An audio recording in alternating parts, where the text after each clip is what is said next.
Welcome to Hondata FlashPro Training Part 35. In this video, we're going to be taking a look at working with our flex fuel style tuning in our 10th gen Civic applications. We're also going to be exploring some miscellaneous tables and settings that we haven't covered yet within our training tutorials here, looking at our specific 10th gen applications. We're going to have a lot to cover, so let's jump into this video so we can check everything out. Okay, so let's get started. We're going to be taking a look at some additional things with our 10th gen applications using Hondata FlashPro. In the last few videos, we've covered our fuel, spark timing, and boost control.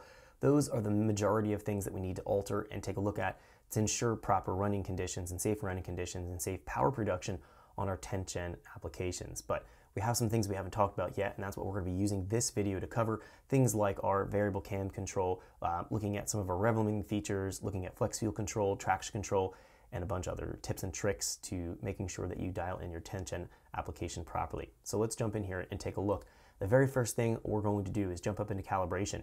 Now the file that I have open here is our 10th gen Civic SI tuned example. That's from our course packet. You can open that up here to follow along. Going in here into our calibration, we're going to find that we have a whole bunch of things that we've talked about already, and there's going to be some things that we haven't covered yet. So if we're taking a look at things like our fuel, our ignition here, and our boost control, we're going to find that we've covered all of these in our previous videos. Things that we haven't taken a look at yet here: rev limiters, we can look at our sensors here, idle, throttle, miscellaneous ethanol, and traction control. So that's what we're going to be looking at here again in this video. Let's go and minimize these particular topics, and we're going to be jumping in now and looking at our rev limiter here to start, because we've covered all the other things previous to this. Let's go in here and talk about our rev limiters. Now this is pretty basic to set up, but I'm just going to run through some of the things we need to know to keep in mind to make sure that we're dialing things in here right and making sure that it's going to be proper. So the very first thing we'll have here is our rev limiter. Right now it's set at 6600. I never change this on a stock engine. There's absolutely no need to raise the rev limiter any higher. In fact, you could damage the engine if you go much higher than this. So I would recommend here that you leave your value at 6600. However, your rev limit recover, this is going to be the RPM that the fuel injector is going to be turned back on, because when we go up and hit the limiter, it's going to be doing a fuel cut. So when we're at that limit here at 6600 and the RPM starts to drop down, it has to drop down below 6100 for the injectors to be shut back on again or turned back on again, and then it'll start to initiate combustion again and allow the engine to run. I would recommend to raise your rev limit recover here about 200 to 300 RPMs below your RPM limiter here. So the RPM limit is going to be faster when you're on that limiter. So right now, if we have it in this configuration, it'll hit the rev limiter and it'll almost have a lagging effect until the engine drops down in RPM and it picks back up again. This will not give you a nice, crisp, clean rev limiter. I'd again recommend to raise this up to something like 63, 6400. That should be much better than the default value right there.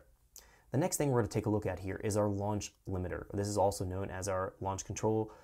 This is a two-step launch control. This is very basic. If we want to launch our car, let's say at the drag strip, or just getting a consistent launch in general, we'll use our launch limiter feature here to be able to hold this at a particular engine RPM and being able to go full throttle. And then when we come off the clutch, it'll allow us to launch the car and it'll allow us to have a slingshot effect. So this is very common in a drag race situation, and we can utilize this to our advantage, again, to get more consistent launches. So the first thing we have here is our launch RPM. This is where we want to launch at. And then the next thing is going to be our launch RPM disengage speed of anything higher than this RPM, this mile per hour here, it'll turn off our two-step launch control here. So anything below 3 miles per hour, if we rev our engine and we bring our foot all the way to the full throttle and we're on the clutch, it'll hold us here at 4500. So this is going to be our starting point. We can use our cruise control buttons to be able to increase or decrease this RPM point if we want to launch lower or higher than this.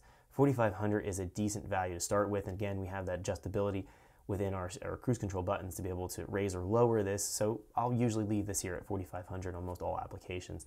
That's going to be a pretty decent starting point. The next thing we have here is going to be our speed cut. So this is going to be acting as our speed governor. So we want to get rid of that typically. Now the stock value here is going to be 136, I believe, in most calibration files. So we want to raise that up to something like 200 miles an hour. So we no longer have a speed governor in place that we don't have to worry about monitoring how fast we're driving. If let's say we're on the track and we're going faster than 135, 136 miles per hour, we definitely want to get that out of the way so it's not going to limit us. So raise it up to something like 200. Now the speed limiter RPM, this is going to be the rev limit that's going to be in place if we hit this speed limiter speed. So in this case, if we raise it to 200 miles per hour, there's going to be almost no no situation where we're probably going to be able to reach that in a 10th gen application. But if we do, this will be the RPM limiter here that'll be in place that'll try to bring the engine speed down to that RPM limit. So that's pretty basic.